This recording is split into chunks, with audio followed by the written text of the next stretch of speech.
बेंगलुरु की भीड़ वाली एक गली में एक आदमी जूते हाथ में लिए खड़ा था। दुकान में खड़े खड़े वह मोबाइल पर अमेज़न पर उसी जूते की कीमत देख रहा था। उसे पता भी नहीं था कि उसके पास खड़े हैं अमेज़न प्राइम के आला अधिकारी जमील गानी, जो अमेरिका से सिर्फ इसलिए आए थे कि भारत में खरीदारी कैसे करते हैं उसे देख सके। थोड़ी देर बाद उन्होंने आशा स्वीट्स में यूपीआई से पेमेंट किया। पेमेंट होते ही स्पीकर बोला, you have paid 110 rupees. Jamil मुस्कुराए क्योंकि यह आवाज बताती है कि भारत आज दुनिया में सबसे तेज बदलने वाला ऑनलाइन बाजार बन चुका है। और इसी वजह से अमेज़न, फ्लिपकार्ट और मीशो तीनों यहां अपने अपने तरीके से ग्राहकों को अपने साथ जोड़ने की कोशिश कर रहे हैं। नमस्कार, मैं देवव्रत वाजपेयी। आज समझेंगे इंडिया कौन सा मॉडल अपना रहा है और अपने हिसाब से किसका गेम पलट रहा है। अमेज़न प्राइम के 70% नए ग्राहक छोटे शहरों से आ रहे हैं, इसलिए अमेज़न कह रहा है भारत अब हमारे लिए सबसे बड़ा मौका है। इसी वजह से अमेज़न ने अपना तरीका बदल दिया है। पहले था सब कुछ बेचने वाली दुकान, अब बन रहा है रोजमर्रा की कम दाम वाली दुकान। इसके लिए अमेज़न छोटी छोटी जगहों पर सामान रखने वाले सेंटर बना रहा है और लोगों की भाषा और जरूरत के हिसाब से ऐप भी बदल रहा है। उधर पूरे देश में एक बड़ा ट्रेंड दिख रहा है। लोग कम दाम वाली साधारण चीजें खरीदना ज्यादा पसंद कर रहे हैं। यही कारण है कि मीशो तेजी से आगे बढ़ रहा है।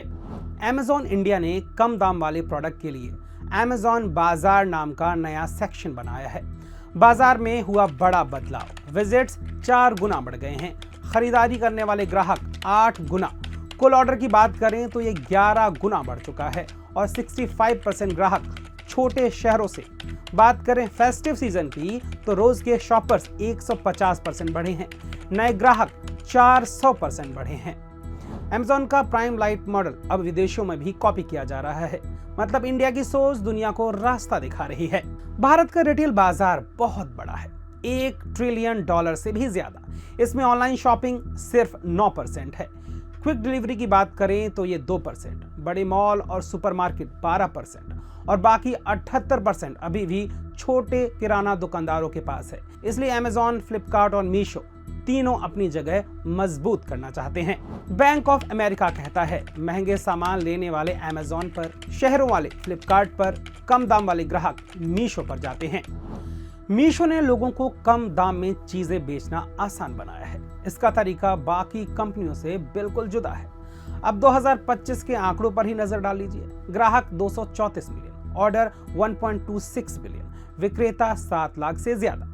मीशो का राज भी जान लेते हैं। सामान बेचने वालों से कोई कमीशन नहीं लेता, सस्ती डिलीवरी है, ऐप पर विज्ञापनों से कमाई करता है और बहुत सारा काम एआई से चलता है।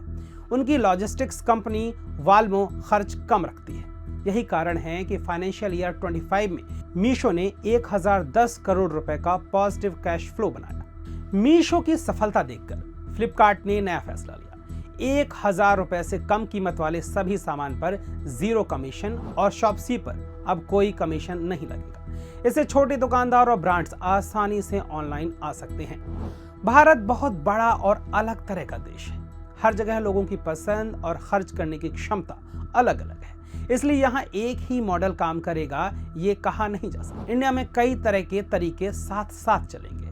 इसमें शामिल है value commerce, social commerce, live commerce, app browsing और एआई बेस्ड खरीदारी सुझाव। हर कंपनी अमेज़न, फ्लिपकार्ट, मीशो अपने अपने हिसाब से इस विविधता को समझने की कोशिश कर रही हैं। तो बात साफ है, भारत की ई कॉमर्स दुनिया अब बहुत बदल रही है और इस बदलाव का सबसे बड़ा हीरो है टायर 2 और टायर 3 शहरों का ग्राहक। जो कंपनी इस ग्राहक को अच्छी तरीके से समझ लेगी, भारत का ई कॉमर्स भविष्य उसी के हाथ में होगा। अगर वीडियो अच्छा लगा हो तो लाइक और शेयर करें और बिजनेस स्टैंडर्ड हिंदी को सब्सक्राइब करना बिल्कुल ना भूलें।